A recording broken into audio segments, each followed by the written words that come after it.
Good evening, comrades. Thanks for joining us on May Day 2025. Despite the heat outside, it's good to see comrades joining us tonight. We want to have a look today. We've squeezed this session in. We want to have a look today at the communist fusion process that's currently occurring, and which, on the far left, that's a relatively exciting prospect for me anyway. I think it's a very good initiative to bring together different organizations from different trends, from different histories, etc., political histories, trying to build a multifactional, open, democratic organization, Communist Party, in which we can disagree with each other and hopefully fight for actually what's necessary and not what we think people will want to hear. Often the two are the same, but not always. Apologies at the beginning. Kat Rylance from Prometheus, unfortunately, is sick last minute, unfortunately, and so she couldn't find a replacement from Prometheus. So tonight's just going to be Nick Rack and Mike McNair. Mike McNair from the Communist Party of Great Britain, Nick Rack from Talking About Socialism. And then we can open up for questions, contributions from the floor, and we welcome those as always. So Nick's going to make a start, about 15, 20 minutes, then Mike, and then we'll ask some questions. Over to you, Nick. Welcome. Thanks very much, Tina. And thanks to Mike for participating with me. My commiserations for Kat for not being here. I hope she gets better soon. I'd like to start by sending May Day greetings, Solidarity May Day greetings to everybody watching, to every worker in Britain and internationally struggling to survive under the capitalist system. I want to send May Day greetings and solidarity to all those who are protesting against the genocide in Gaza. The figures that I've seen today suggest that as a minimum, over 52,000 people have now been murdered, massacred in the Israeli attacks on Gaza. And so on May Day, traditionally International Workers' Day, established as International Workers' Day by the founding conference of the Second International in 1889, the first May Day demonstration under its auspices, May Day the following year, following a suggestion from American socialists and the American labor movement to call such a day and have it in the yearly diary. From the beginning, May Day was seen as a solidarity event, an indication of workers' strength, but it was also practical. The events in America, Chicago, with the Haymarket Massacre, arose out of a strike that began on the 1st of May for the 8-hour day, and following attacks on two demonstrations on the 3rd and then the 4th of May, in which workers were killed, it was taken up internationally. But as I say, from the beginning, the struggle for the 8-hour day, a very practical question for the international workers' movement. And May Day has got a long and honourable tradition. I have to say, as an aside, that some of the May Day demonstrations that I've attended in Britain over the last few years have not been so not been so great. Put it that way. The labour movement in Britain doesn't really take it seriously, and they ought to. But it's a good indication of the idea of workers' internationalism and the struggle for socialism. And I'm going to just make this point now, that on these May Days in the past, we have rabble-rousing speeches from labour leaders, trade union leaders, and they talk about one slice of bread isn't enough, we want the whole bakery, and things like this. But most of them don't mean it, and they never repeat it again, and they never do anything to implement that. So the idea of socialism or communism is trotted out for speeches or speechifying, and that's about it. In fact, today you'd be hard pressed to get many of the trade union leaders to even talk about a new society, a different society. Most of them are focused entirely on trade union struggles and limited in that regard. So starting off with solidarity, with May Day greetings, and posing a question really for the Marxist left in Britain and internationally about where we see capitalism and how we see it being overthrown and what we want to replace it with and how we're going to do all of that. I'm sure from the audience, because I've participated in many of these meetings, not all, but the idea of socialism, communism will be ABC. People will be in one or another organization or in none. Some will have been in organizations. My position in approaching this issue is this, and I'll pose it simply in order to help provoke discussion. When Marx and Engels wrote, particularly in the latter part of their lives, towards the end of Engels' life and so on, he was clear, and Marx was clear, that the conditions were being laid, if not had already been laid, for a new society in which the needs of everybody on the planet could be met. My position is that in the 150 years that have passed since then, the conditions for socialism or communism, depending on which word you prefer, are even stronger, greater, readier, if you like. The system is calling out for a new way of being organized, a new society. Capitalism has developed the productive forces, and it's continued to develop the productive forces, but under capitalism, those productive forces come up against their own barrier. Production is socialized, but it doesn't burst out of the private ownership that contains it. And to develop the productive forces, to meet the needs of everybody, we need to burst that shell, the shell of private ownership and the shell of the nation state.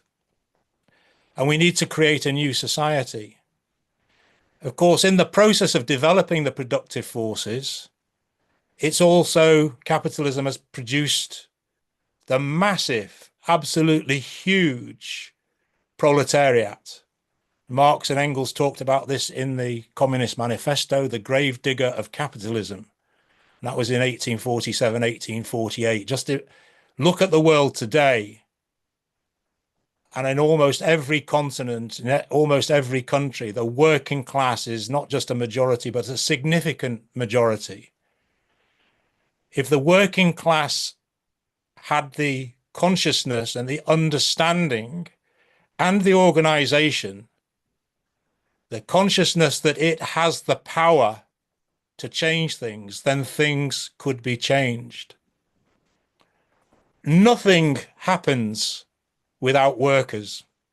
Nothing is produced, no food is grown, nothing is transported. It's the working class that does all of that. And yet they have no control over the product that they create. And what we have is production under capitalism for the creation of surplus value from which profit comes, rather than the production of goods for their use, for their need. And we need to change that. And we need to have a society, a system, communism or socialism, whichever, as I say, you prefer, in which the means of production are no longer owned by private capitalists, whether that's shared ownership or individual groups of capitalists, but it's owned, the means of production are owned collectively, in common, democratically, because that is the only way that production can be planned properly to meet the needs of society. Now, the ideas of communism, socialism, in my opinion, have been pushed back, particularly over the last 30 or 40 years. They're not such commonplace as they once were, although at the same time, there is a resurgence or an upsurge, in my opinion, in Marxist ideas.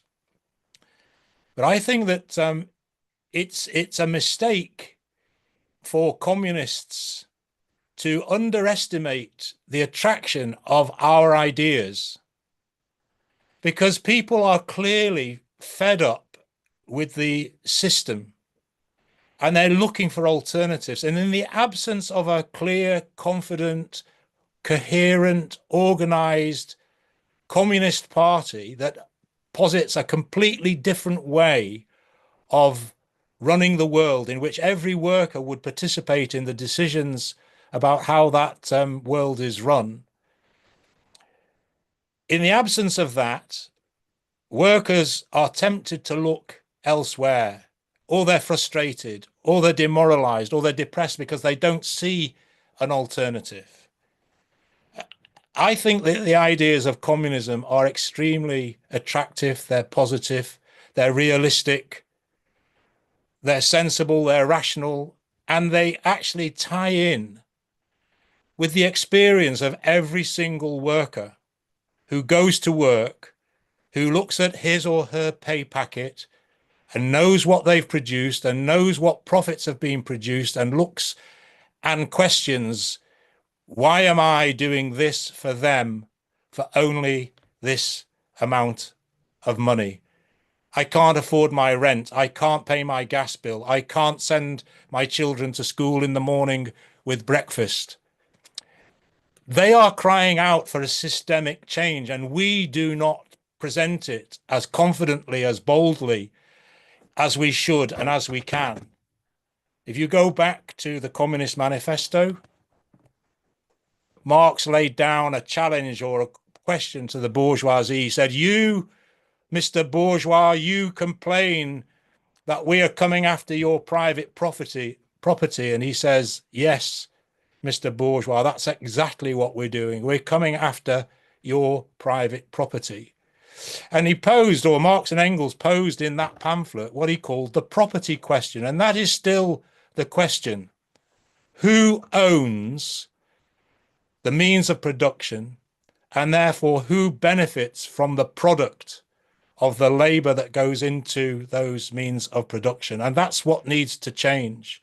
And we need to expropriate the capitalist class. And I think the question then, who's going to do that? Well, in my opinion, it's the working class. The working class is the only force in society that can do that. It has the position in production, it has the power, it has the strength, it has the coherence. What it's lacking at the moment is its own consciousness of the task that history has posed for itself. So if it's the working class, how does the working class get the ideas? Well, I've already said that the ideas of communism are almost inherent. The understanding of capitalism is almost inherent in every aspect of a worker's life. But we need to go further than that, in my opinion. Those of us who are blessed, if you like, with an understanding of what is required, and I do see it as a blessing. It can sometimes be a curse. I'm doing this meeting tonight instead of watching Manchester United on the TV. But we are blessed with having what we think is the answer, and the answer is communism. So what do we have to do to meet up to the obligations that is posed to us as communists? We have to take the ideas to the working class, where they will be eagerly accepted. They will resonate. The reason we don't have a big communist party, one reason anyway, is that very few people argue for communism. Very few people put the arguments for communism. If more people stood on their ideas rather than standing on other people's ideas, we would make further, quicker, and better headway. So, what are we talking about in this meeting? The unity of communists. I just want to say in passing, I'm not at all opposed to unity in struggle with people who are not communists.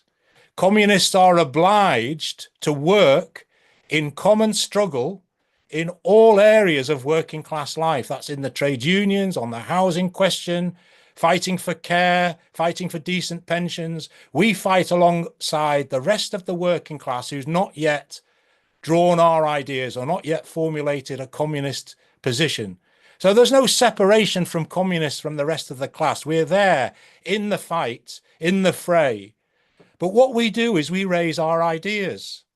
We present our ideas. And politically, it's important that we have unity of communists in the same party, not entering into a political agreement on all aspects of politics with people who are not revolutionary socialists or communists. Because what happens in a broad left organization is inevitably that the communists are expected, and for the most part do, lower their banner and present the arguments of perhaps a radical leftist like Jeremy Corbyn.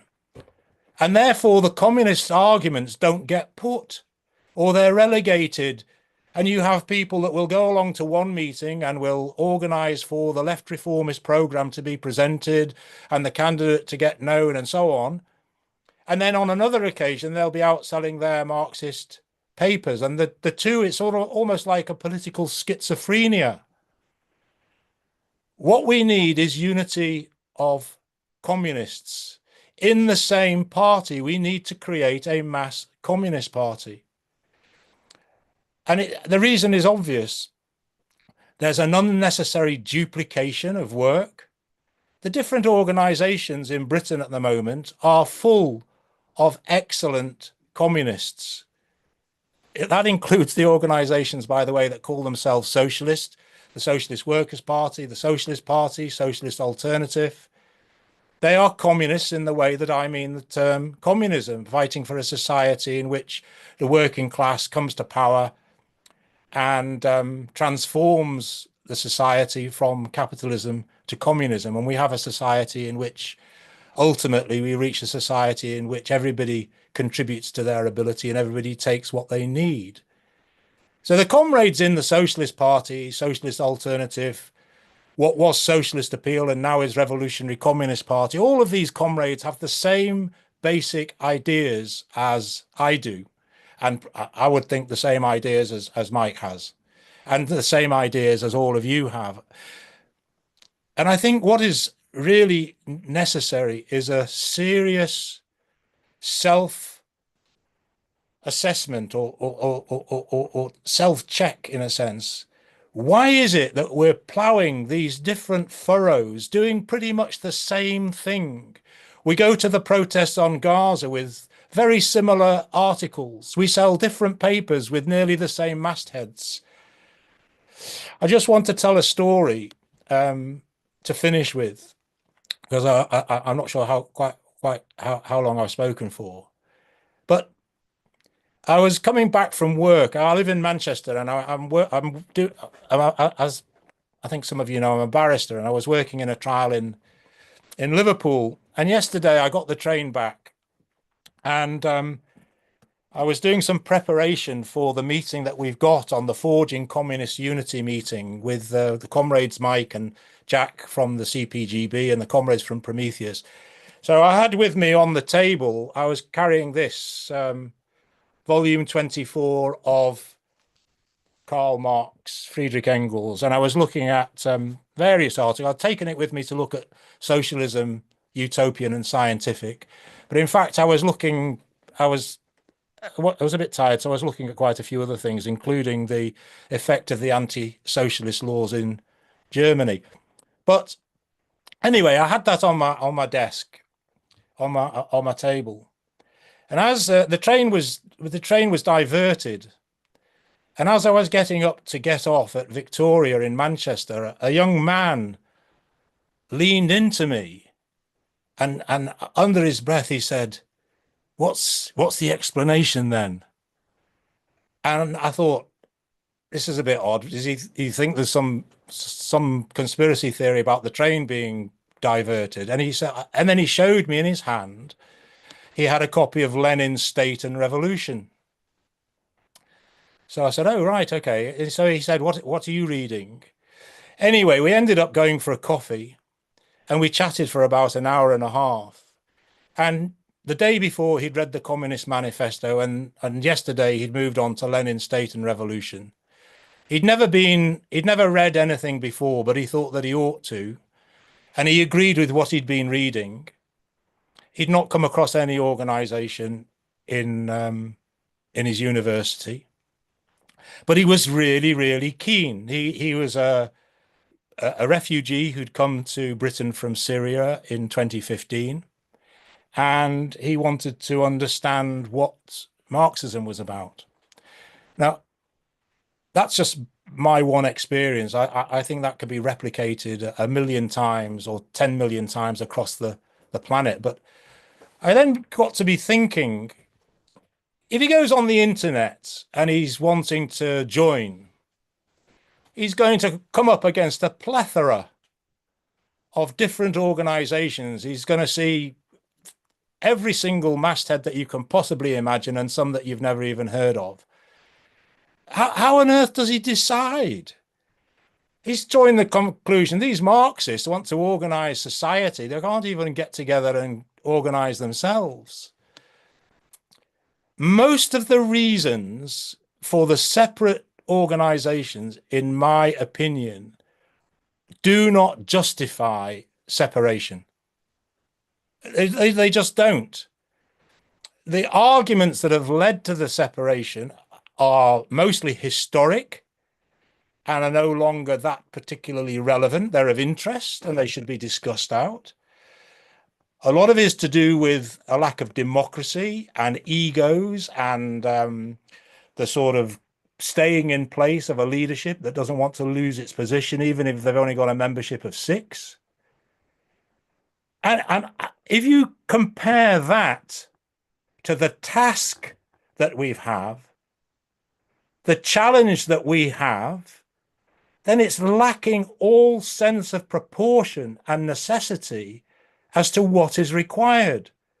We could pull together now, if the leadership of those other organizations desired, or the membership of those other organizations pressed their leadership to do, we could organize in a year's time a communist party or a socialist party with 4,000 or 5,000 members, in which there would be big disagreements.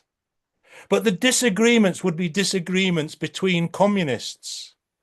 And that gives a different context to those disagreements than the ones we have with people who I would call reformist socialists.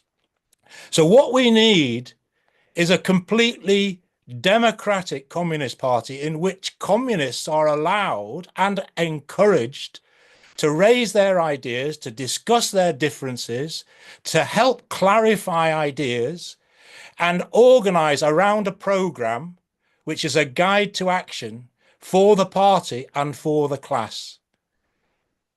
We need it. It's urgent. And the discussions that we're having at the moment on a small scale are just a small step towards that.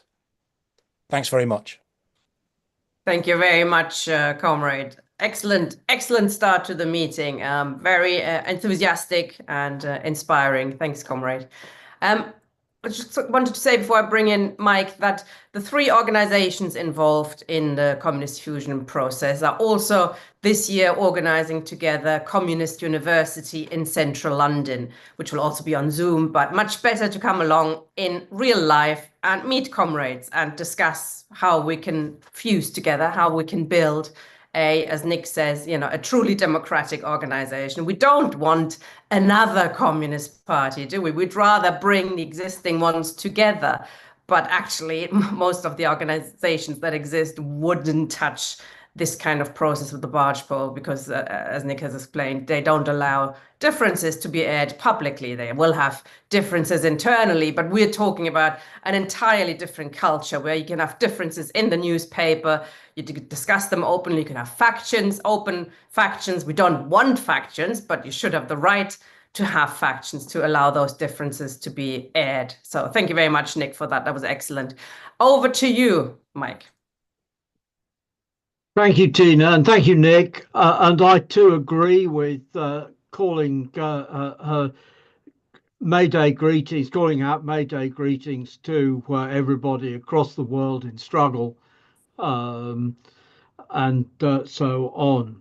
I start with a slightly different angle, which is actually the why not, and why the why not is a lousy argument. Tony Greenstein, who I think probably quite a lot of comrades will know of because of his vigorous Palestine solidarity work and campaigning activity, writes in this week's weekly worker coming out, which is just out today, to cancel his subscription to the paper. And he's cancelling his subscription to the paper because of this Unity project, which he characterizes as sectarian and as quite rearranging the deck chairs on the Titanic, in circumstances where what is essential is to carry on a struggle to build a what he says um, a mass party of the left that is capable of resisting the growth of a mass racist party and a Labour Party that is indistinguishable politically from the Conservatives. I have to say, I think is in terms of the Labour Party, it's the idea that the party is indistinguishable from the Conservatives is nonsense. It is distinguishable, otherwise, but it's nonetheless it's not pursuing a policy which is in the interests of the working class. We are not, he says, Tony, we are not in a revolutionary or pre-revolutionary era, and therefore we shouldn't be pursuing, by inference, we shouldn't be pursuing revolutionary politics. We shouldn't be talking about dead Russians, dead Bolsheviks. And the weekly worker have turned their backs on the living political struggle in favour of an irrelevant unity project. The idea that revolutionaries, Marxists and reformists should unite in one mass party is rejected out of hand in favour of an unrealisable sectarian project. Okay, this is Tony's argument, and it's a very familiar argument. I've heard it many, many, many times. Actually, I heard it when I was young, when I was a member of the International Marxist Group. The Ross tendency argued the formulation which they had was that the Trotskyists need to have a, quote, priority united front axis towards the left social democratic organizing cadre, and should not be differentiating themselves from the Labour left or the official Communist Party on the issues of one sort and another. It's not actually, it's older than that. Okay, I went out this morning. I was supposed to be in central Oxford this morning, so I went out to vote in the county council elections, and I voted Tusk. I wasn't actually aware that Tusk was standing in my ward in the county council election. It was great. I had the opportunity to vote Tusk. Otherwise, I'd have had the unpalatable choice between Labour, the Greens, who are in coalition with the Lib Dems. The Labour and the Greens are the only people who actually put out any publicity in Oxford, or the Conservatives or Reform, or the, quote, Oxford Independent Alliance, which is actually a pro-car. It's a front for the Conservative Party, which it campaigns around against low traffic neighbourhoods. It's a on and off uncommon phenomenon for the Conservative Party, and it used to be the case conservative working men's clubs were characterized as working men's non-political clubs. So whenever the Conservatives get into deep trouble, they rebrand themselves as independents of one sort or another. In a sense, reform is another exercise of the same sort, rebranding conservatism. In the general election, I would have had a wider choice. Oxford East, we had a Tusk candidate. We had a candidate for the Workers' Party of Britain, who in the end I voted for, in fact, on the basis that it was is purely of the anti-war character of the candidacy. And we had a candidate from the Workers' Revolutionary Party. And we had a candidate from the quote Corbynista Independents, an independent candidate who was left on the war but had no other non-Labour politics whatever. Now I could have added We Demand Change, the SWP's front organisation. And what this reflects is Tony's argument is the majority view of the British left, that there can be no unity of the far left unless it is unity with the loyalist left, with the quote, the reformists, unquote. I'm going to be a bit cautious about reformists because actually the extent to which people are actually advocating for reforms as opposed to just advocating for less bad, holding off, slowing down the process of the taking away of the working class's gains is very limited. So precisely the left groups are not prepared to unify among themselves unless we've got Corbyn on board or unless we've got a trade union leader on board, which was the idea behind Tusk, that we get the Rail Maritime Transport Union on board and a few other of the smaller unions. We can't unify. In order to the left, it's a waste of time. Anything is sectarian unless it's unity with the official lefts. And in order to be unity with the official lefts, it has to be unity with the official lefts on the basis of a diplomatic platform. That, for example, we demand tax the rich to pay for the crisis in the NHS. Trouble with this, actually, the British state does tax the rich. It just keeps the tax rate low enough that it attracts, it operates as a tax haven. And it does tax at a very heavy rate the actual lawyers and accountants and bankers whose jobs are in the City of London. They're highly taxed. And in fact, that high, it's that income tax on the city is something like 25% of the total tax take. Income tax on the high salaries of the city, something like 25% of the total tax take, which is then redistributed to pay for the NHS and an awful lot of jobs of one sort and another. So tax the rich is trying to get around the fact that actually, in order to overcome the crisis of the NHS, we need planning in kind. We need to think about what the material resources are and how those material resources can be planned to make the society work. Okay, so the idea of the far left is that it's sectarian to try and unite the far left without previously uniting with the reformist left. And then the consequence is that each of them has their own separate project. Tusk, We Demand Change. And indeed, even in the trade union movement, we've got the Socialist Party's National Shop Stewards Network. I can't remember what the SWP's version was. Another group has got Troublemakers at Work Network. Each has their own broad front. The consequence of broad frontism is that everybody has their own broad front. Has this resulted in this project resulted in actually creating effective reformist parties? I suppose Tony's right. Revolution is not on the agenda, and therefore we shouldn't be promoting revolutionary politics. Is this non-promotion of revolutionary politics actually producing effective reformist politics? No, it bloody isn't.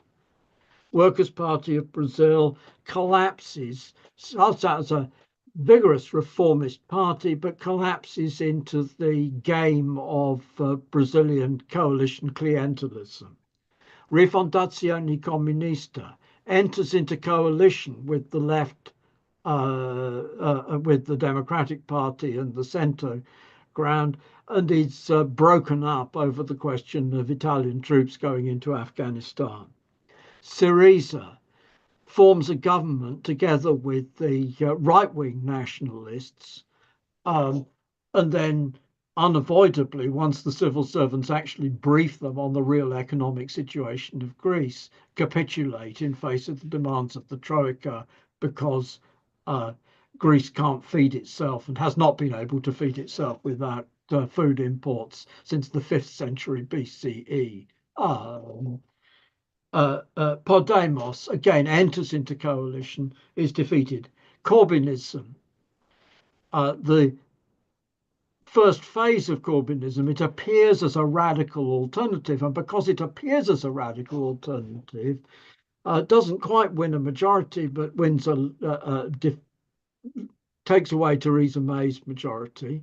The result of that oppositional character of Corbynism is a major concession by the judiciary, that the House of Lords, that the Supreme Court, in unison against the Lord Chancellor, overthrows Vince Cable's wizard ways of driving up tribunal fees so high as to prevent the enforcement of labour law. That's a big concession. It's a big concession organised by the judiciary, and going along with that, we get a whole load of Tory social thought of one sort and another.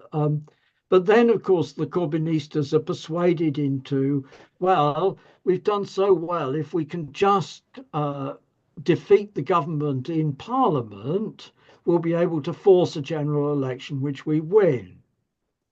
And then, in consequence, they give Keir Starmer, as Shadow Minister for Europe, his head to play games with the Tory Remainers. So the Labour Party votes for Tory Remainer motions. The Tory Remainers never vote for Labour Party motions. By 2019, the Labour Party has tagged itself in a way in which it wasn't in 2017 as the party which tries to overthrow Brexit by dishonest manoeuvres in Parliament. And Boris Johnson is able to cash that and smash Corbynism.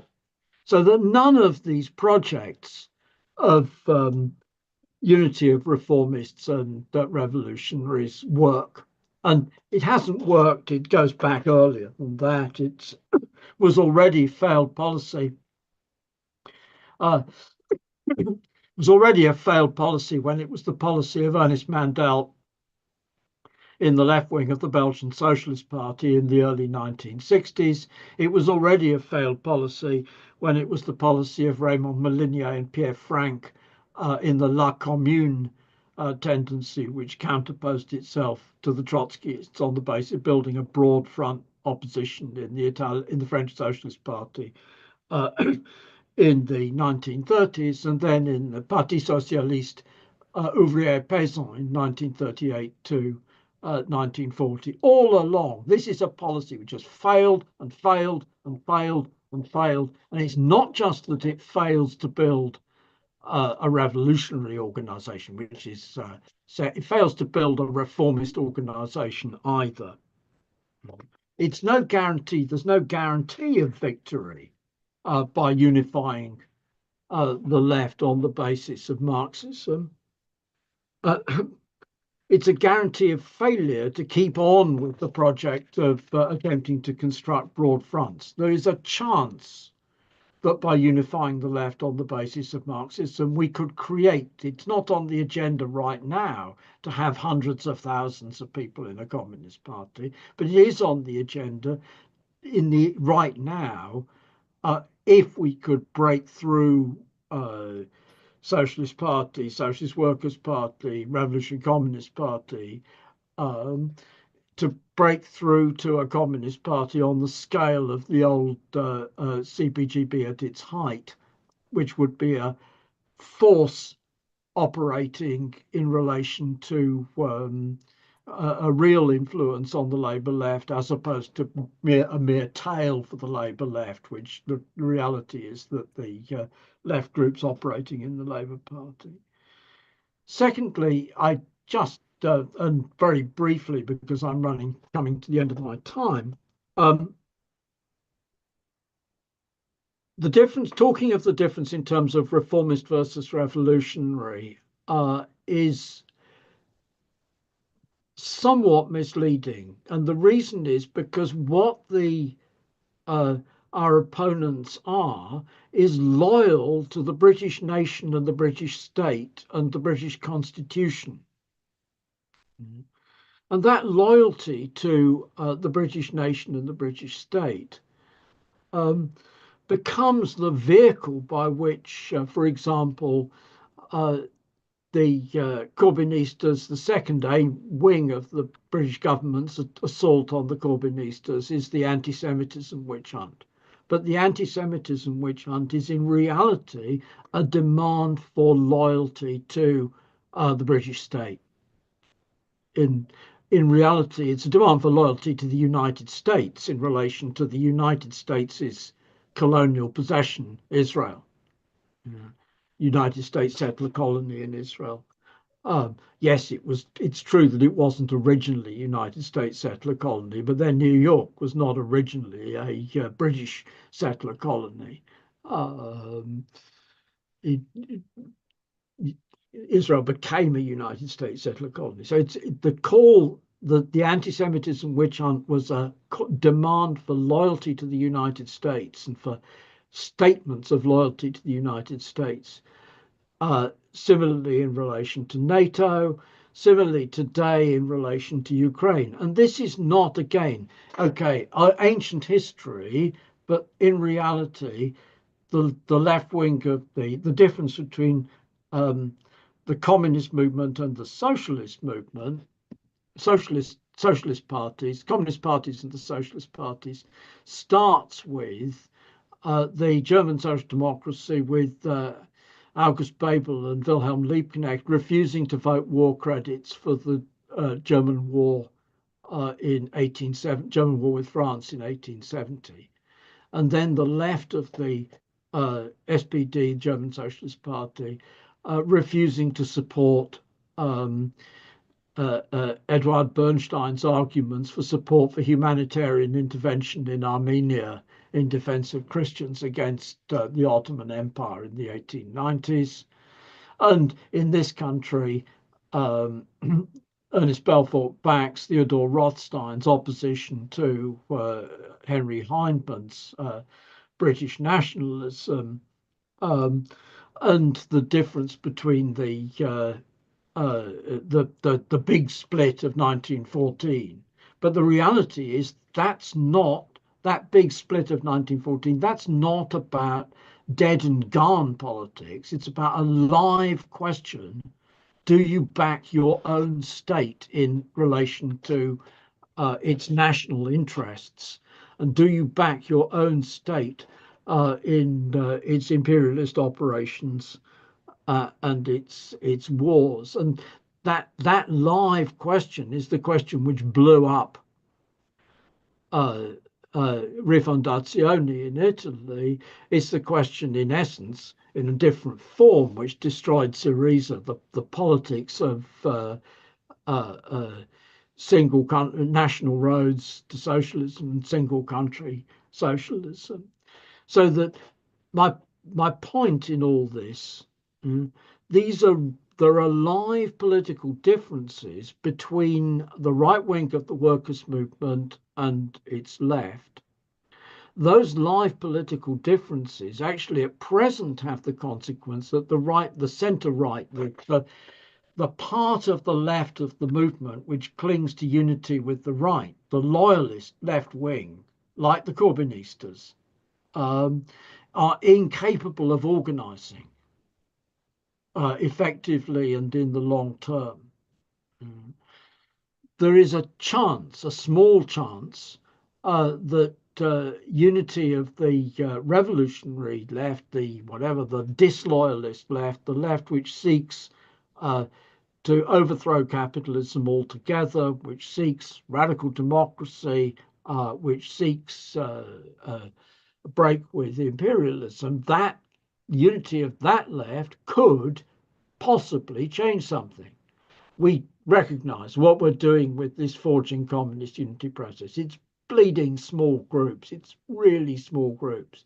But if we make a go of it, maybe we can project a future for the left as a whole. That's it. Thank you very much, comrade. Anybody who's got a question or wants to make a contribution, please click raise hand. Just want to ask you, comrades, a couple of questions. Starting with you, Mike, from what you were just saying. You're saying this process of pretending, for the revolutionary left to pretend they're not revolutionaries really, and seeking unity with the right. In We Demand Better, it's actually now the Green Party, which we have to get on board. We had a organizing meeting in Sheffield, which was terrible. They want to debate with the Green Party what kind of electoral challenge, but no other organization that's standing. So they're giving them a platform against reform, etc. So because they can't do it with the Labour Party anymore, with the Labour left, it's now moved on to the Green Party. But from their perspective, you're saying it's not working. But from the perspective of a group like the SWP or the Socialist Party, I mean, they think they're it, aren't they? They think they are the kernel, they're it already. We just have to get to a revolutionary situation, and then the little group will become massive and attract masses of people. I mean, does it not work for them on that level?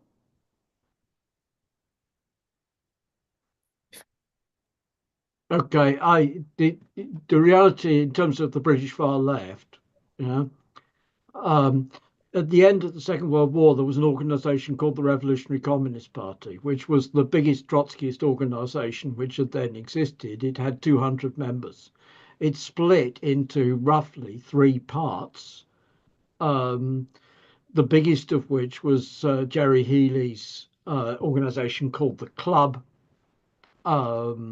which became the Workers' Revolutionary Party, Socialist Labour League, and then the Workers' Revolutionary Party. The second biggest was the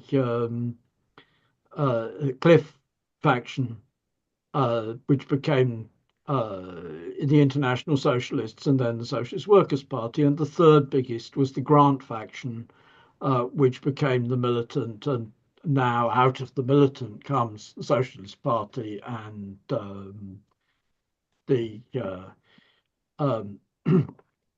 Revolutionary Communist Party Mark III, I think it is.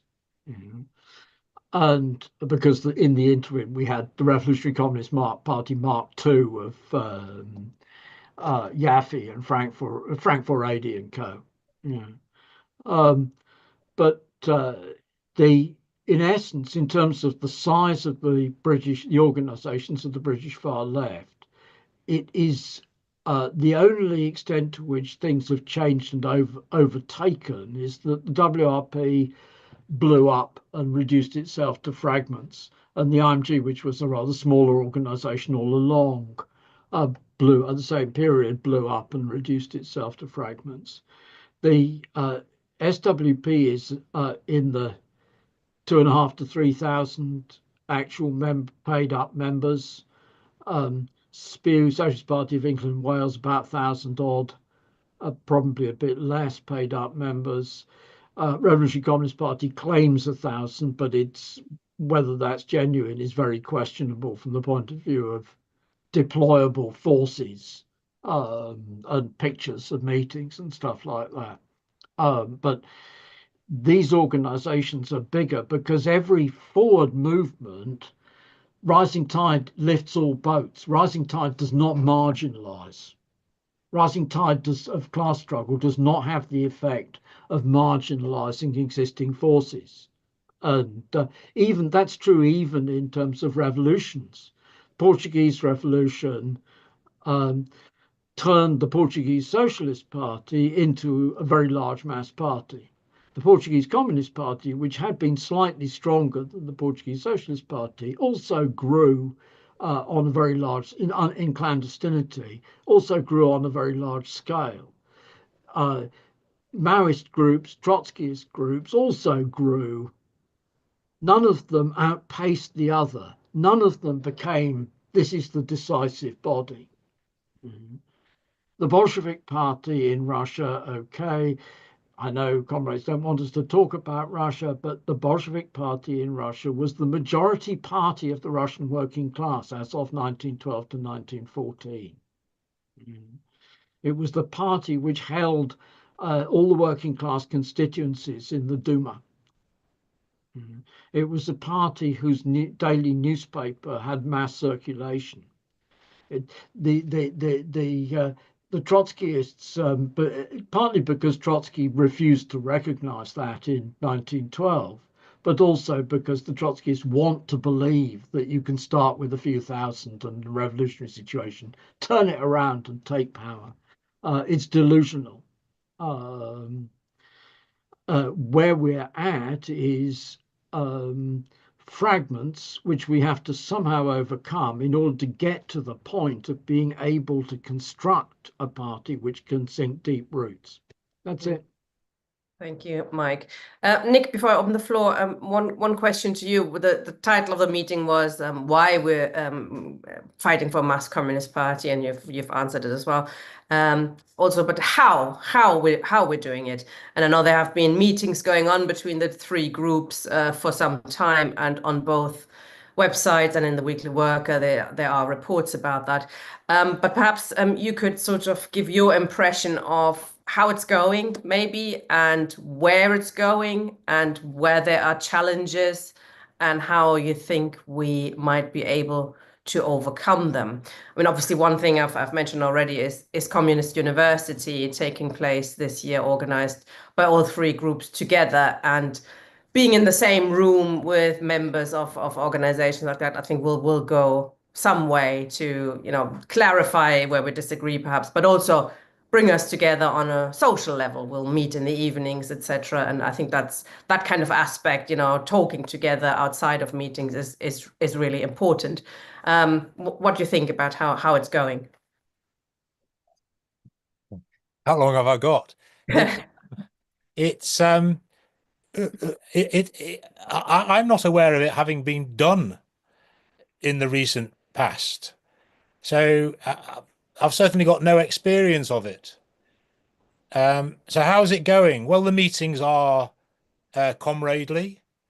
They're approached seriously by all parties. I think there's a real determination to make it work. I noticed, I mean, I read obviously the stuff in the Weekly Worker. I'm sure, well, I hope that they read the stuff that we write. And anybody that's following it will know that there are differences, and we've got to discuss those differences out. And we've got to find out through further discussion, are those differences that prevent us being in the same organization, or are those precisely the sort of differences that I was talking about, which should be contained within a joint organization? And I'm hoping very much that it's the latter. But we do have to get through all sorts of misunderstandings and being creditable. Sometimes I think perhaps there's not misunderstandings, and I have complained that my views or Ed's views haven't actually been properly reported, but hopefully we can correct that and we can get past that.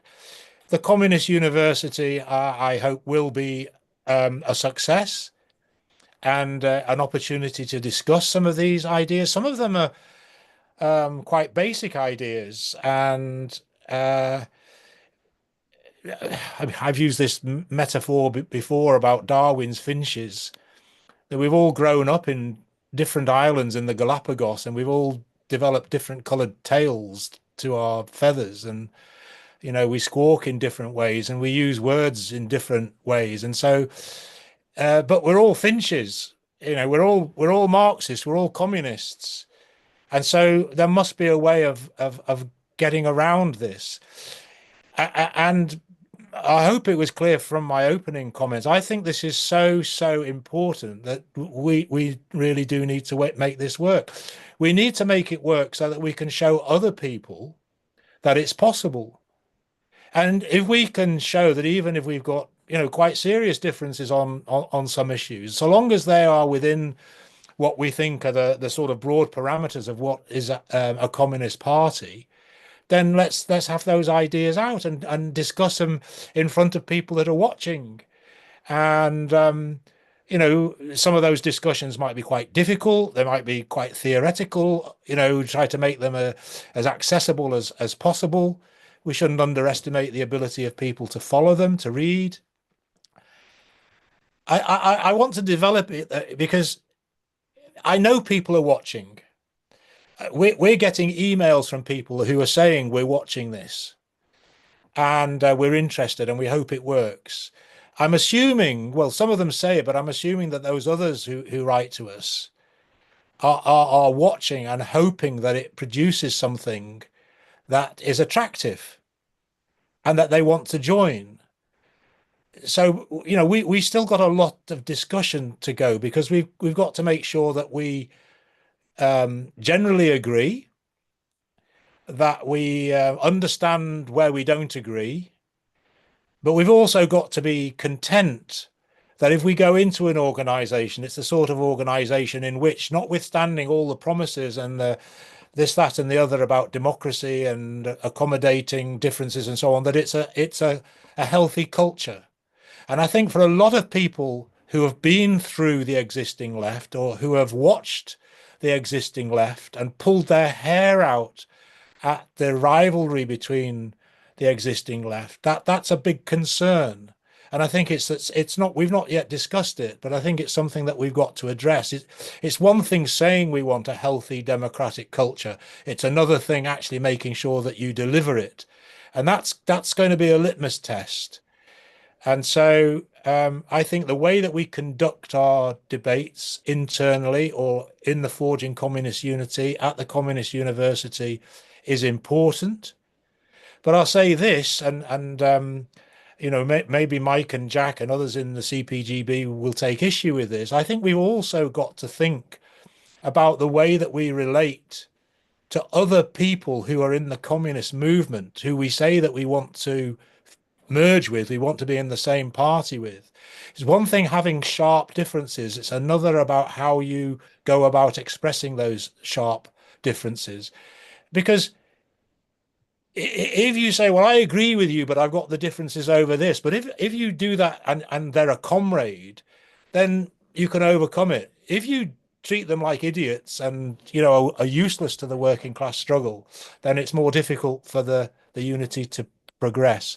I do want, if I can, just a couple of minutes, this business about we shouldn't discuss revolutionary politics in a non-revolutionary situation is one of the most alarmingly ridiculous arguments that one can envisage, because the main work, in my opinion, is not what the working class will do in power. It's making sure that the working class comes to power. And it can only come to power if it understands the task of coming to power and what it needs to do in power. And you can't do that in 3 weeks or 3 months. You can't even do it in 3 years. I agree with the point that Mike made about the Bolshevik Party. They were the mass party of the Russian working class. We're nowhere near that. How are we going to get to that? That's the question. How do we become? I've been following some of the comments, and I agree with quite a few of. I haven't had a chance to read them all, but Ant says I agreed with what Ant's written in his two longer pieces, but one of them he says developing class consciousness isn't as easy as I was suggesting. I hope I wasn't suggesting that it was easy, but the point is, if we don't try to raise the consciousness, we will never do it. And that means if we succumb or subordinate our energy, our enthusiasm to building support for some vague peace and justice program, we will never enthuse people about communism.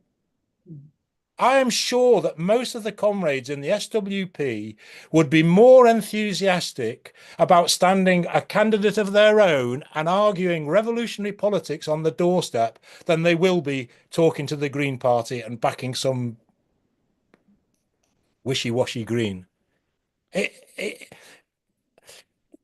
I'm going to stop there for now because I know I've spoken. Yeah. Thanks, Nick. Yeah, very good. Soraya, please. Comradely May Day greetings. I have to say I've always been stupefied that the ruling class in the UK can't even tolerate May Day being celebrated with an official holiday on the day itself, to sort of distance. I don't know the history of that, but I'm sure somebody will be able to lecture me on it. My starting point is, which is the agent in society which is capable of overthrowing capitalism? And I hope we all agree in this meeting that it's the working class. And by that, I mean those who have to sell their labour to survive, the vast majority of society. And the overthrowing capitalism will not be achieved by a spontaneous or automatic movement. Now, that's not to say there won't be spontaneous movements which are either or both of those things, but without a mass communist party to organise and to lead and to channel, as it were, that movement, which inevitably will come, it will, as we've seen in history, be doomed to failure. So I think it's an essential question. How do we get then to that mass communist party? As Nick said, the communists who already exist, and there are many, I don't think we are unique in this meeting. I certainly hope not, or else we're going to have a very difficult battle, but being facetious there. But they should be in one organisation, and that's the aim of these. The starting point of that is these discussions. That's how I see it. It's not that a few groups, small, tiny groups, will become the mass communist party, but it's we need to start somewhere, and we need to build a beacon for others as an attempt, a contribution to a starting point for that endeavour. And there's so many people out there, so many people who have been in organisations, have been demoralised about the lack of democracy, the methods of discussion, and who've not changed their views. They've not stopped being communists, but there isn't anything to go into, and so and then there are people who've not been in anything, but who have, of course, again, because we're not some sort of superior beings, unique in the world, who suddenly know what the answer is and nobody else can understand that there's got to be an alternative. It's reaching those people, attempting to reach those people, and again, my view is that there's no alternative but to take these steps. Now that means, again, for me, approaching others in a comradely way, not as superiors and, oh, you can come to us because we know. It's just that we have different starting points, and for various reasons we're not all united, but we want to be. And it may be we don't agree with and I think the various groups that have been named, on a personal level, I may not agree with some of their leaders or the lack of democracy, but there are excellent members. And I think that it's so important, the approach that we have, that we don't, I don't like, some groups have a habit of denigrating anybody else and that they have the one true word. And I can understand the psychology of that, because those who have been fighting for communism for decades have been isolated in society and attacked and lambasted in the media and so forth. And so there's a sort of bunker mentality. But that doesn't mean that we should adopt that approach. And I'm not suggesting anybody here would do, but that we approach comrades with, and I call them comrades, with respect, and not with a reluctance. So, well, we've got to do this because, you know, I'm not very keen on this group or that group. It's with enthusiasm, because we want to be an attractive force, and so that there is a pole of attraction for those looking for an alternative that we all desperately need.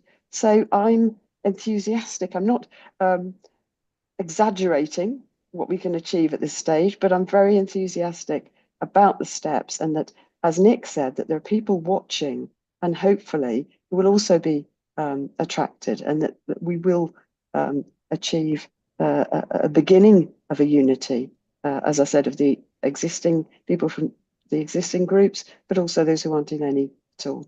Thank you. Thanks, Soraya. Rafal, you are up next. I think your camera doesn't work, but we can hear you. Hello. Firstly, I'd like to extend comradely greetings on this 1st of May to everyone. And secondly, my question would be following on pretty much from what Soraya just contributed, which is the question of how do we approach the existing left? So obviously the forging communist unity process is still in, let's say, early stages with no guarantee of success, but if we are optimistic, let us say that the current fusion is successful. How then are the sects approached? Because obviously, you know, it's important to have enthusiasm and be optimistic and comradely towards our fellow communists, but it would be disingenuous to act as if many of us don't already have certain a predisposition towards these groups as, you know, undemocratic, as sectarian, as belonging to tendencies holding views that are absolutely red lines to many of us. So how much good faith should be extended in trying to build a mass communist party from the existing parties? How much effort into formal unity, merger talks, and so on, which, you know, in a worst case scenario are open to the sort of, you know, the Zinovjevite bureaucratic methods of manipulations and all sorts of nastiness, trying to exclude factions and, you know, corrupt the process of building a pluralistic, democratic communist party. And how much effort into, you know, trying to build a sort of communist party united front from below and just drawing the memberships of those parties and hoping that they will, you know, good communists from, say, you know, the RCP, the SWP, what have you, CPG-BML even, will flock to the banner of a better communist party. I'm interested in hearing what both panelists have to say on that topic. Thank you. Interesting question. Thanks, Raphael. Mike and Nick, we've got two more people with a hand up. Shall I take them first? It would be useful, I think, given that we've had several contributions, to come in response to what we've had so far, and then see what we get further beyond that. I don't know if Nick agrees with me on that. I don't mind. Go on then, Mike, you start. Okay. Nick, you said you haven't been involved in fusion processes before. I have, in the International Socialist Group, which was created out of fusion in the first place between the international group, which split off from the international Marxist group, and then a couple of other fragments of the IMG, together with the briefing group of Graham Bash and others, and the Socialist Labour Group, which was the Lombartiste, the organisation in Britain of the Organising Committee for the Reconstruction of the Fourth International, and the Socialist Group of Alan Thornett and others, who split with Matt Gamner over the question of the Malvinas War and Ireland. The problem with this, in my experience, was that the fusion was founded on the basis of diplomacy, and it was founded on the basis of a supposed common commitment to entry in the Labour Party as a principle. And very rapidly afterwards, the diplomacy broke down. The apparent agreements turn out made in a diplomatic way turn out not to be real agreements, and the various groups splintered off, and the ISG, by the time I left it in the early 1990s, had reduced from its 200 odd at the start to very substantially less. And in fact, the ISG has gone through at least two similar fusions on the basis of diplomatic agreements around tactics, since I haven't been in the organisation at that time, but first with comrades around respect renewal, and then subsequently with the group which they're now in, with Neil Faulkner's group, who came out of Counterfire, and I can't remember what they called themselves. But and this is something which the USEC organisations, the Mandelite organisations, have done over and over and over again, so that I'm familiar with it. Equally, the Nouveau Parti Anticapitaliste, big project, but based on this method of diplomatic agreement rather than agreement on the basis that you form agreement, you unite a party on the basis of a program and not on the basis of tactics, and unite a party on the basis that there are openly understood disagreements among the different sides of the party, rather than diplomatic formulations. That, I think, is fairly fundamental. There are things which are we don't understand each other things. So Jack Conrad's piece on Peter Taff, I coming from a Trotskyist background, I think that Jack, coming from what was originally an official communist background, doesn't actually quite understand the nature of the debates inside Trotskyism at a number of points in relation to his account of the history of the how the RCP, the Grant faction of the RCP, evolved into the militant, and that's because of the concept. Well, part of it is the concept of, quote, deep entryism, which is a part of the Healy Cannon Lambert polemic against the Frank Lawrence, etc. Tendencies. In any case, my point is simply that there are aspects where I think I have a better understanding of the history of Trotskyism than Jack does, because I come out of the Trotskyist movement, and terminological issues, which we have. Part of what we've been discussing in our Forging Communist Unity discussions is terminological issues. Well, what do we use? What do we mean when we use the word, quote, socialism? Or for that matter, what do we mean when we use the word dictatorship of the proletariat? And there is an issue about, in this case, about terminological issues. In my view, also is an issue about what do we mean by, quote, socialism, negative side? What do we mean by, quote, socialism in one country? At the same time, I think we have to get, and I think the point that somebody made, that and I think made that class struggle is more difficult. Class consciousness is more difficult. The reason why class consciousness is more difficult is because we've gone through Stalinism, and we are, in a sense, in a historical situation analogous to the situation of bourgeois revolutionaries of the 1400s and 1500s, when there was an absolute dominance of monarchism because of the failure of the Italian city-states. And it was not until an alternative model of capitalist rule in the shape of the Netherlands and Britain came through that it was possible to overcome that. And our kids today are taught in school Shakespeare is part of that ideological offensive of city republicanism leads to tyranny and only monarchy can possibly save the world. It's still taught because it's foundations of Tory, part of the foundations of Tory ideology. But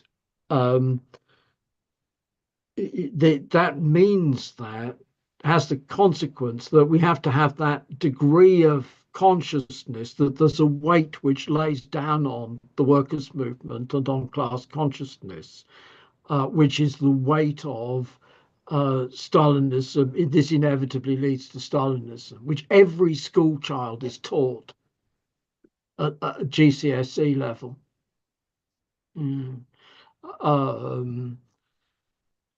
Relating to that, Zinoviev, Rafal referred to, I think that's a misleading concept. The reason why it's a misleading concept is because Lenin and Trotsky were party to the wrong decisions which were taken. That Grigory Zinoviev, it's a piece of negative cult of the personality. We want to blame Grigory Zinoviev in order to avoid blaming Lenin and Trotsky for decisions that they were party to in 1920-21. And finally, in relation to civility, the problem with civility is that the danger of it is it becomes deference. Because it's always the case that somebody who disagrees sharply with the majority point of view is normally likely to be accused of rudeness. In fact, we saw this very strongly in the Corbynista period, that the Corbynistas were accused of bullying the Labour right-wingers. The Labour right-wingers were fucking in control. And the call for respect and civility can be too easily, it becomes, you can't sharply express minority positions. You have to engage in deference. I find this. I've been reading masses of stuff about the trans question, and the left, the academic and Euro-communist left in this context is Foucaultian. And everybody who wants to say anything disagreeing has to give a hat tip to Foucault, has to give a hat tip to, of course, I'm against class reductionism. But by saying I give a hat tip to Foucault, of course, I'm against class reductionism, actually, you've immediately conceded the fundamental arguments of neoliberalism. And that aspect, and the left is doing it as well, comrades in the SWP and RS21 in socialist resistance, anti-capitalist resistance, sorry, are doing the same thing. So I want to be cautious about the issue of rudeness and civility, simply because it's too commonly the case that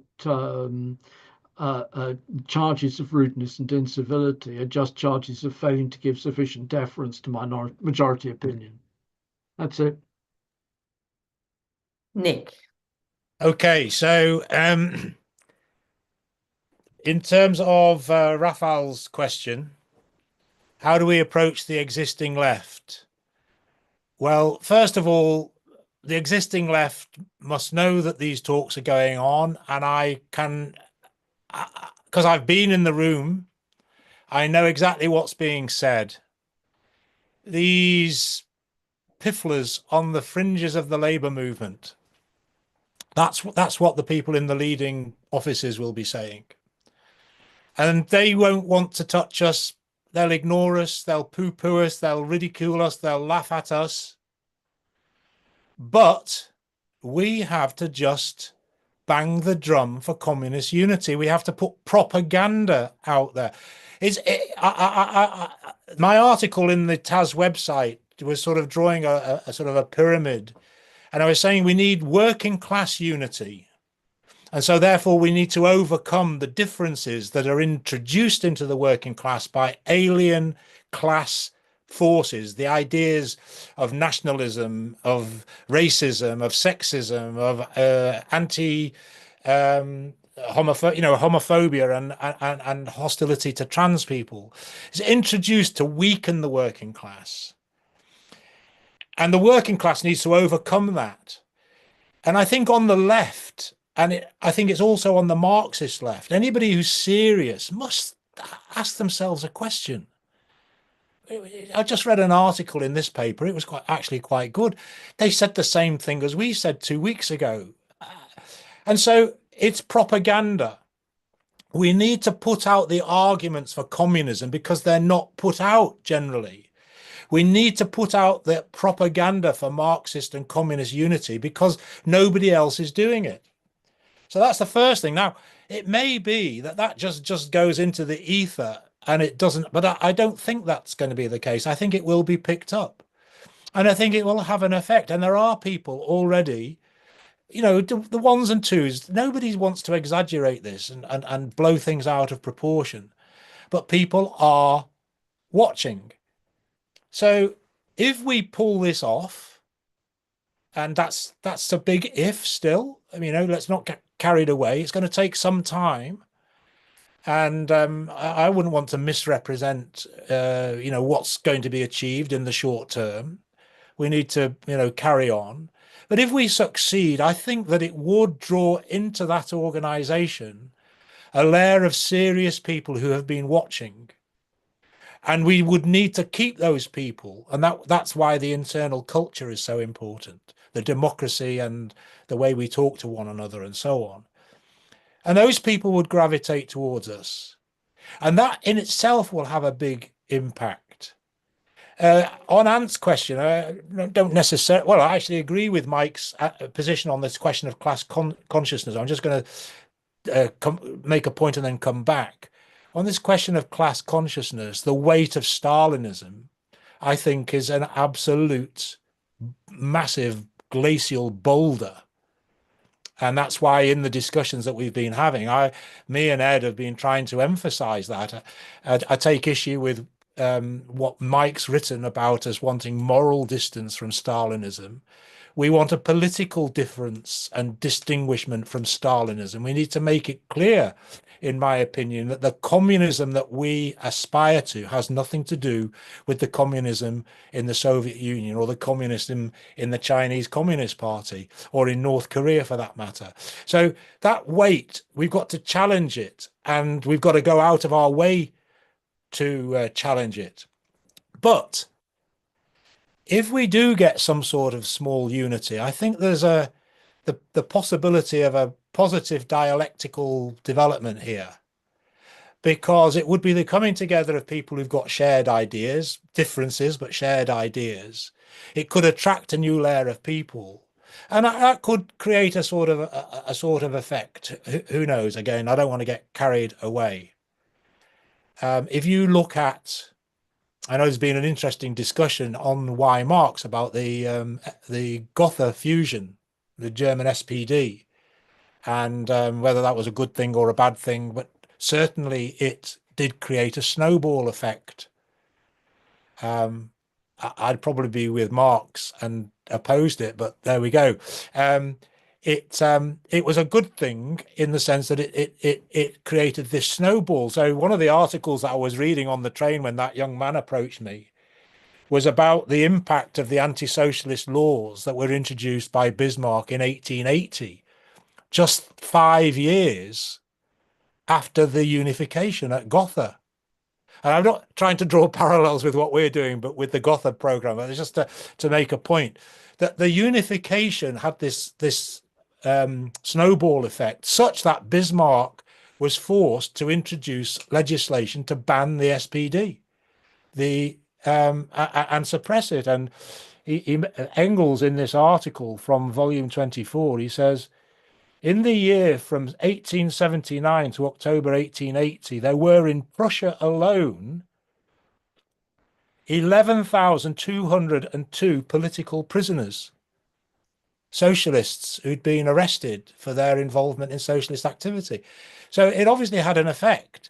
Now, we could start putting out material saying, look, we've taken this small step, we want to discuss with others. There are all sorts of tactics that we could do. We could put to the SP and the SWP and the RCP, instead of doing your we want change, instead of you going into collective, instead of you going into Tusk and standing on a non-communist program, why don't we decide collectively to stand in 20 seats and have not like a socialist alliance that we had in the 2000s, but a communist platform? I don't know. There's all sorts of things that we could discuss to try to build the idea of unity.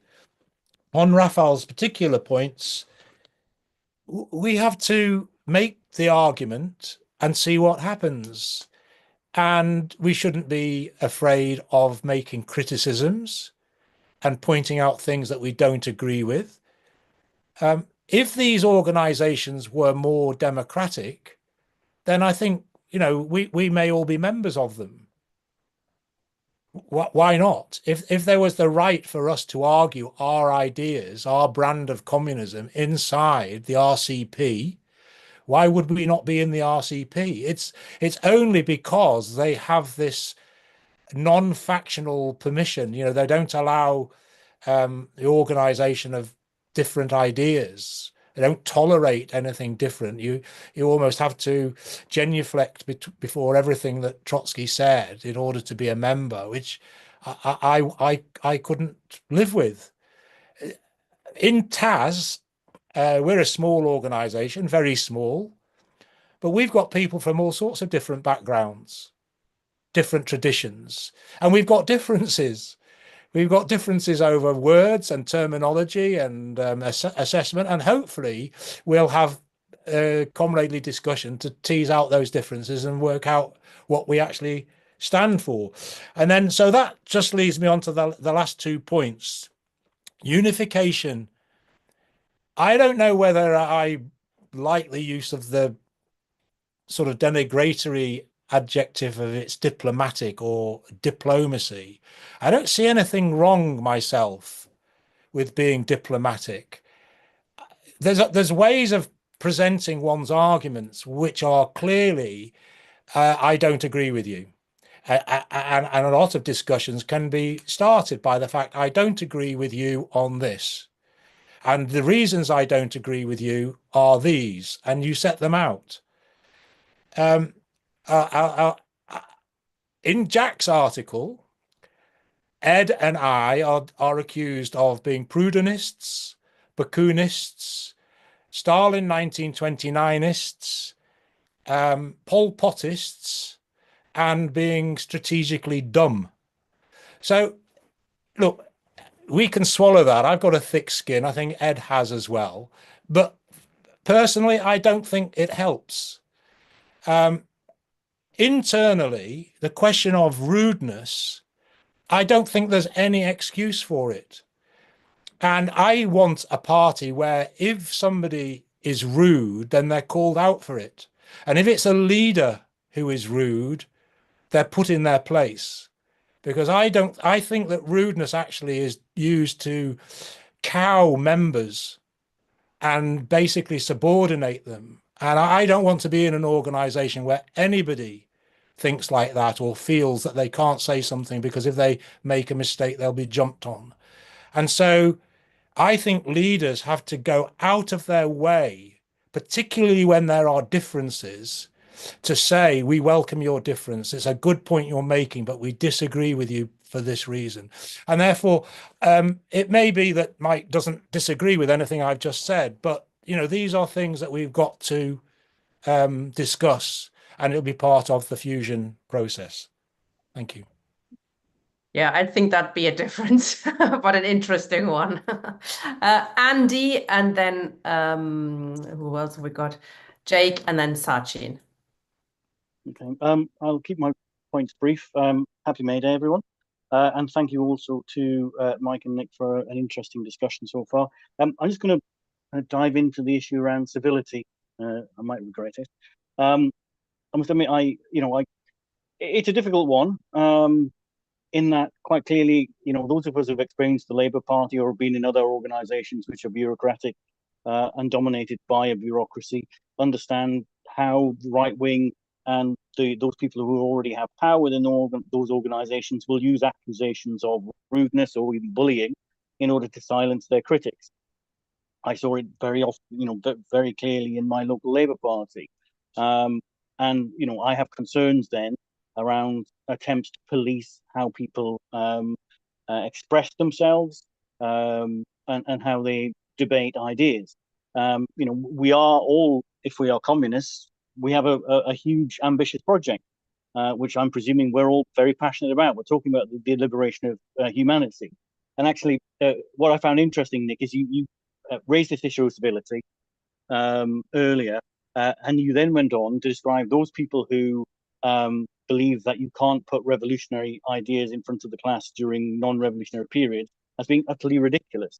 Now, it could be argued that that was rude, and actually you should have used more kind of civil language in doing that, but you were passionate about it and it came across. And I certainly think you were right to do it, and actually it is utterly ridiculous. So I'm with you on that. I'm not with you on the idea of the need to police people's speech. Having said that, you do look at the history of Stalinist organizations and Trotskyist organizations, the WRP, etc., and you see, individuals within those parties being bullied by the leadership and being cowed. And this is a cultural issue. It's not something you can draw up in rules, in my view. It's about the right of ordinary members to challenge. Like I say, that means that ordinary members can be challenging and maybe rather blunt in how they approach things.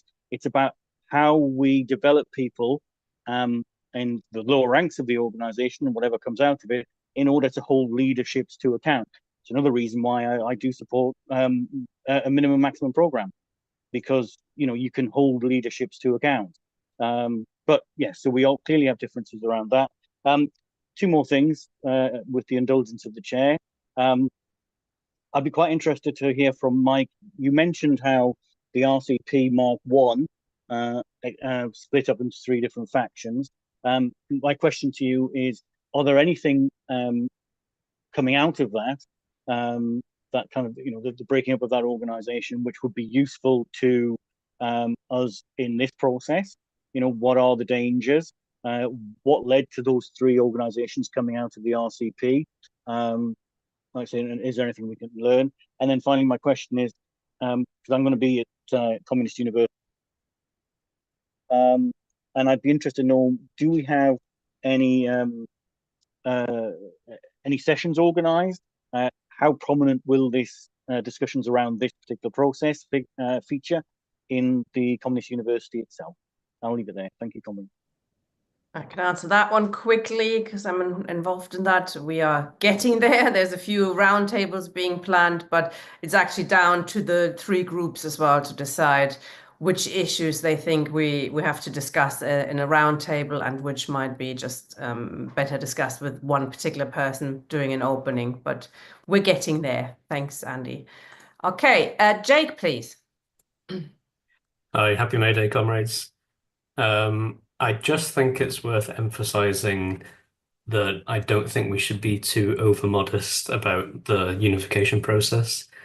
Otherwise, we might end up underestimating the importance of a success of an initiative like this. It is tiny forces, and I think it's good to be honest about that. But, there might be people outside of the participating organizations that choose to join. And I think 50 people working together, instead of 5 lots of 10, it's not just 5 times as good.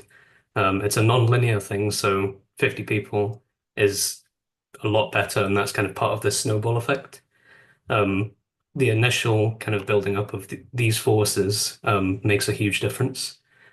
And then I think there's a bit of a false dilemma that goes around sometimes around the sects, which goes something like either we have to have a broad front or we have to have complete and total unity with the sects, which we can't possibly imagine.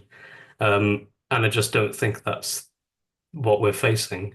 Like a unity initiative like this could peel off factions or whatever from some of these other groups. Not necessarily straight into whatever organization views out of this, but you win over people in these other organizations, factions develop, you come into, you start doing joint work with them. Maybe you host events together and do joint publications, have chats, and this trust builds up over time. And then, you can't predict exactly how this is all going to go, but this kind of false dilemma of there's no way we're going to unify with the SWP in the next 2 years as like a complete and total thing.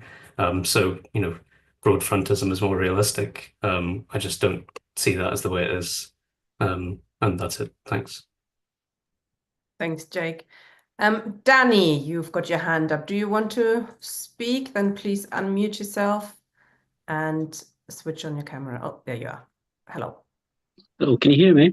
Yes. Hi. Yeah, I just wanted to come in briefly.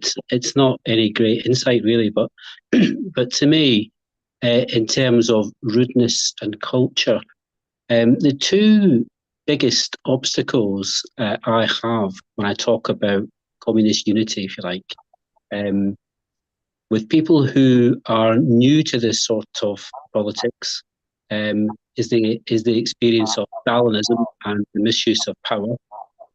And with people who are familiar, old hands like myself, it's the experience of being in organizations where you experienced misuse of power. So, language, being rude to people, calling each other names, I think it's really, really off-putting. It's not about policing people and saying, you can't have frank and honest debate, which I think we're having. It is about, though, treating each other as comrades and showing a degree of discipline, to be honest with you, as well as the embryonic kind of communist society that we'd like to be in. I think for me, I am a secret weekly worker reader. I have been for many years. I like the openness. I like the transparency. I don't like the name calling. I don't like people sometimes, for me, not being very reflective on how they're coming across. And if I was going to be more involved in a process like this, certainly I'd want to be treating other people with respect as comrades and experiencing that myself. So that's all I'd really like to say to this. It's a really positive development, and that's why I'm here, because I'm interested in it. But this would be my contribution and thoughts. Thanks, Danny. You're not a secret weekly worker reader anymore. We all know it now. Sachin. Can you hear me okay? Yep. Yeah. I'll probably start with that really. I mean, like for myself, I take a leaf out of Chris Knight's work here, and I think to openly ridicule and to laugh at is a good and a healthy thing. And I know one of the arguments there, perhaps by Nick, is, and I think Danny followed up on that, is of leaders and stuff.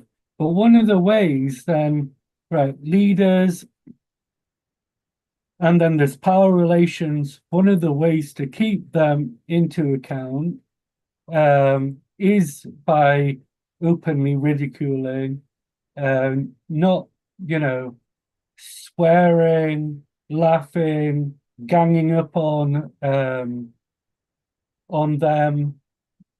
I think it's a healthy thing, really, and especially if one of the thoughts is of a party of leaders, because one of the things that's been talked about is the working class coming to power. I liked Soraya's what Soraya was saying there, and in my head I was thinking, okay, well, why? Why the working class? And I just wrote two words down: universal class. And the key will be to develop an organization that is basically at the head of the class as a whole, as itself. I'll just try to be articulate and just say a couple of words. Cultural warfare, right? We need to go through the existing left. One of the reasons that we need to go through the existing left is, I think, where Mike was talking about the RCP, and then he talks about, well, Mandel, Cliff, Grant, and then the existing left continues to proliferate.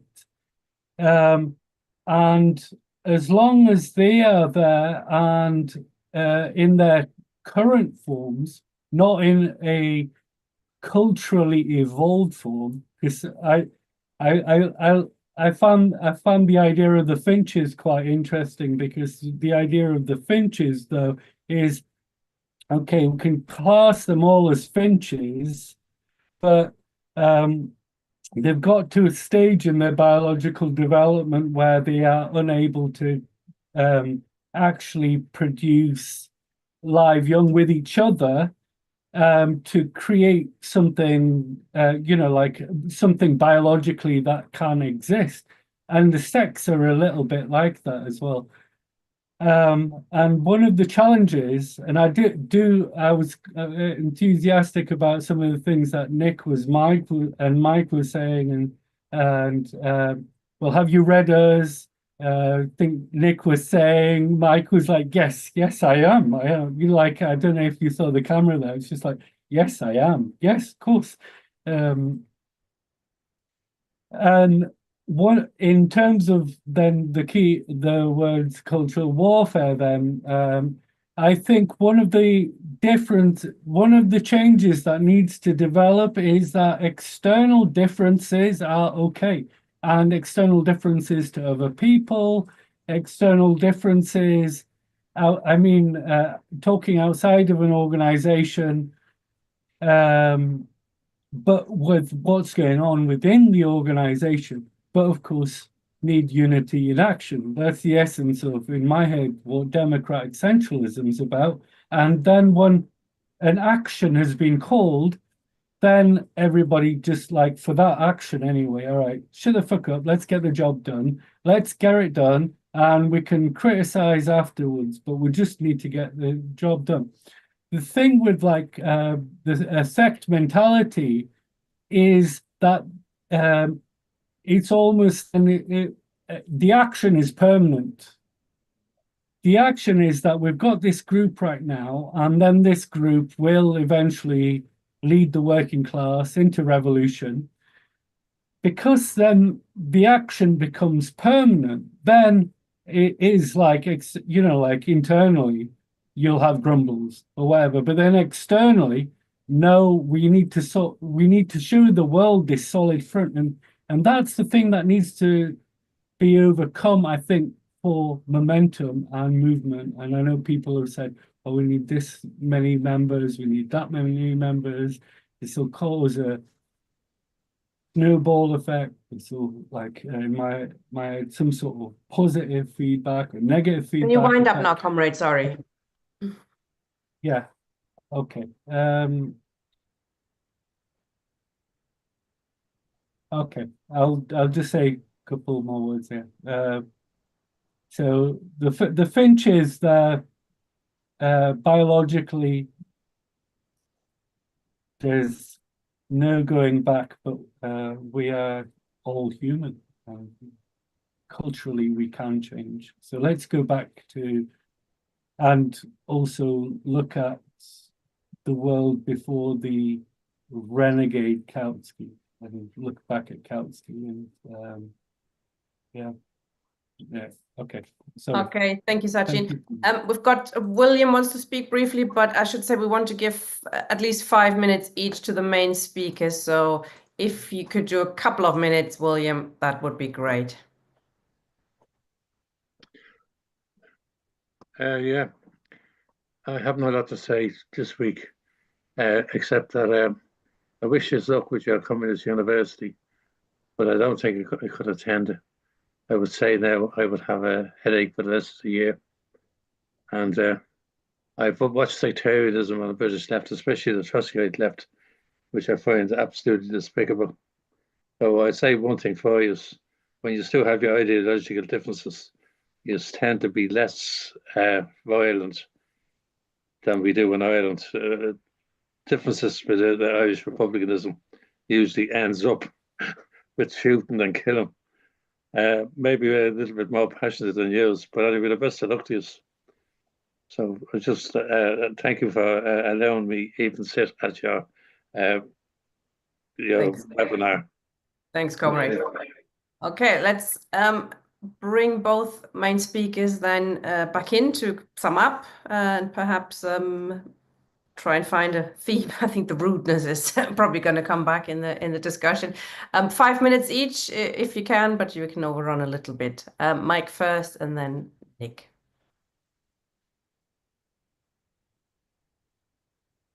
Andy, on the RCP, I'm not going to respond Andy's question on the 1944 to 47 RCP. I'm not going to respond to it because it's a complicated, given the amount of time, it's a complicated story. Except that I will say that it seems to me that the decision of the Fourth International to put the minority around Jerry Healy in control of the leadership of that organization set in motion the splits which destroyed it. It's by refusing to allow there to be a majority rule in the organization that it became impossible.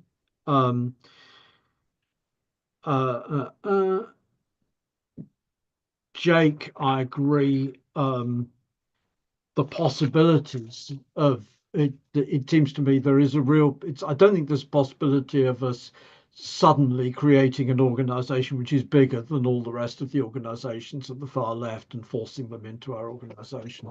But there's certainly a possibility of us creating a really positive dynamic if we can create an organization which is founded on a clear political basis and has open discussion and open debates.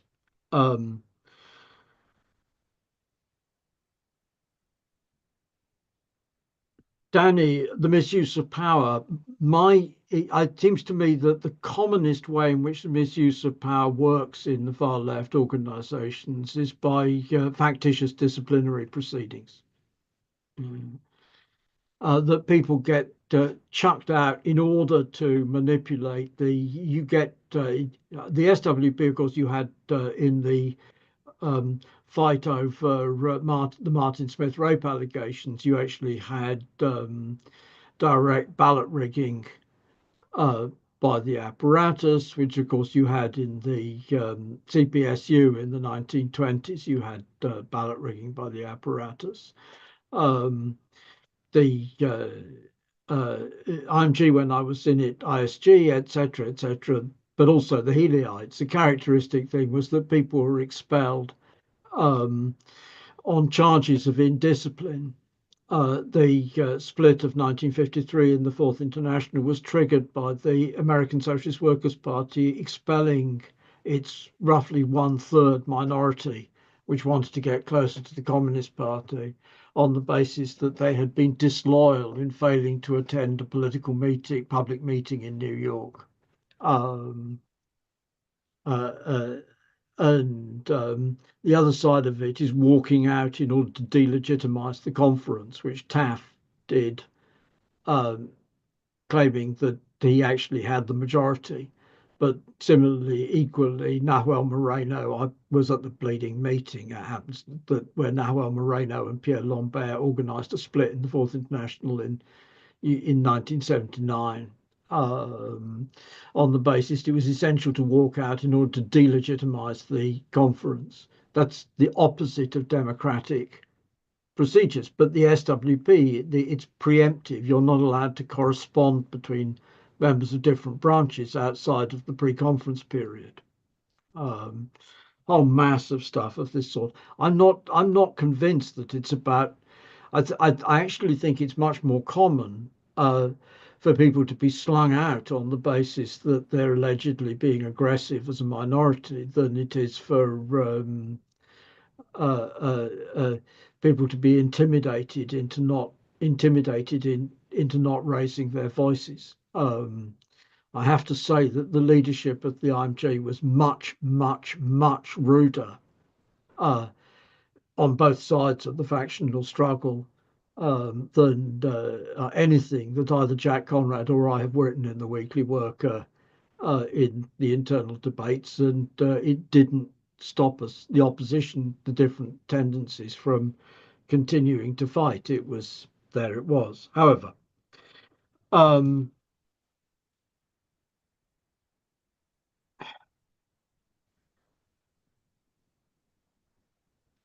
The tendency, where does this tendency to split come from?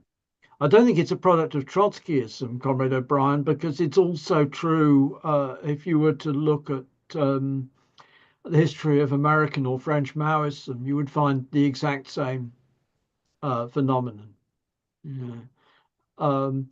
It's an effect of, okay, it's misleading to call it Zinovievism, but if you have the ban on factions, the 1921 ban on factions, if you ban public factions, if you ban, as the Bolsheviks did in 1919, the local party organizations from publishing without the consent of the national leadership, the consequences of that is that it's tempting for people who are in a minority to walk out in search of fresh fields and pastures new. Yeah. But secondly, the idea is that it's wasting time to talk to debate among the members of the group. We ought to be out there. If we ought to be out there and not wasting time, quote, talking to ourselves, unquote, then prima facie, actually, any sort of internal discussion is a waste of time. Trotsky, I think correctly, in 1931, made the point, actually, the formation of the cadre of the party is a fundamental task, and that's only happen as a result of the internal debate. If you don't have internal debate, everything's dumbed down, and that's very visible to me, actually. The SWP is massively dumbed down from what it was in 74, 75 as a result of the end of factions. Flip side of it, the Bolsheviks held 2 conferences during 1917 in the middle of revolutionary crisis. It's too busy. We're too busy with the revolutionary crisis. We're too busy with the class struggle to hold democratic discussions. These are the standard form common arguments of the far left, but it's actually the reverse. So the question, in essence, how do we can get to the creation of a moderately sized communist organization, which is open and democratic in its functioning, and because it's open and democratic in its functioning, can lever open the sardine tins of to some extent lever open, Jake's point, the sardine tins of the existing left. To some extent fight against this phenomenon. But it's not straightforward, but it's nonetheless the possibility. The prize is enormous. That's it. Thank you, Mike. Over to you, Nick. Okay, so really interesting discussion. Enjoyed it. Lots of new points have come up. and no doubt they've got to be discussed further. I'm going to say we need to make this work. We can't guarantee that it will work. If it does work, we can't guarantee that it won't split. There are no guarantees. Politics requires serious people to act seriously, and there's no allowing for other people to behave differently. So if we are communists and we're committed to the idea of building a mass communist party in which differences exist and are encouraged, then we've got to try to make that work. I agree with what Jake said about the the question of quantity and quality and the impact and so on. I have look, all of these things are going to have to be discussed, and discussion, unless you're completely set in your ways and you're not open to any idea, in which case there's no point being in a party. But discussion and dialogue it does help to change minds. So, but at the moment, my position is this: look, we are trying to bring together three smallish organizations together. We need to have the propaganda of the need for unity, and we have to have the deed of carrying it out. And when we then have to show that we're actually implementing what we've argued in this meeting and elsewhere. Then there's the question of, well, okay, what do we do next? If we're propagandizing for unity of the communist left, then obviously we are making approaches to the other communist left. And so I wasn't quite understanding what Sachin was saying, because if the Finches are, basically going to, like an ass and a donkey, and you produce a mule, and then that's the end of it, then you say, well, what's the point of discussing with them?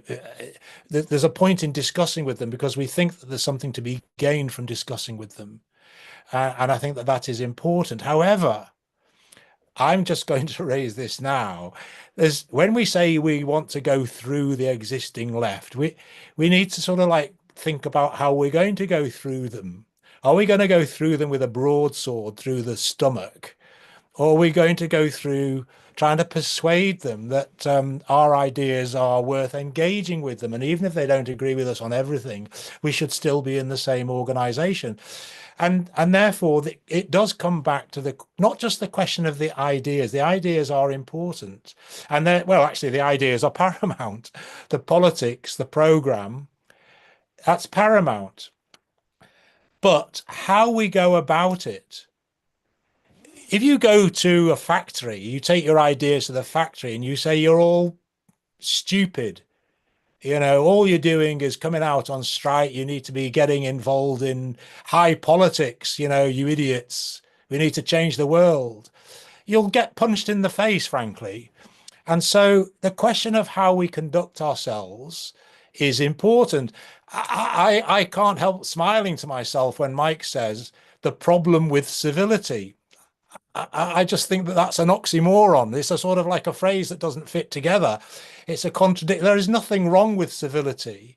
What would be wrong if we have a culture in which people don't raise their differences?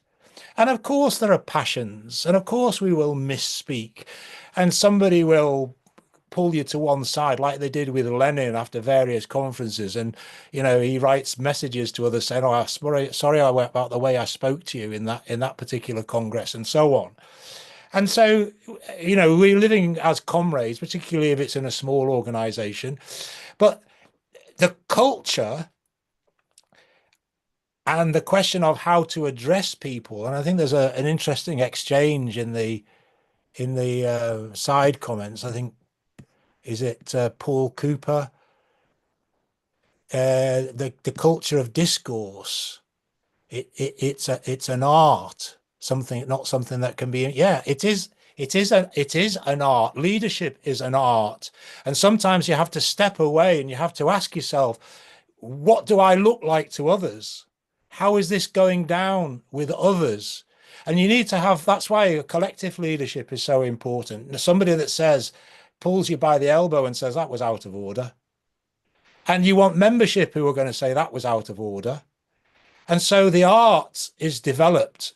And the problem with, if we're all in small groups where we've been used to ruling the roost and so on, that what was once perhaps an art has been forgotten, and you're so used to talking to other people, maybe the same people, that you get used to what you consider to be banter and everybody else takes as banter, but to the outside world doesn't look attractive at all. And it's for that reason that people don't join. And one of the things that I would say is the left needs to look at itself, each organization, and say, well, if we've got all of these ideas and these ideas are right and they're good, is there something else that is preventing people from joining us? These are just questions that we've got to ask and answer. I'm sure that through discussion, we can get there. And the last point I want to make is, even the small organization, Jake's point about the 50 comrades is more effective than 5 times 10, really important point.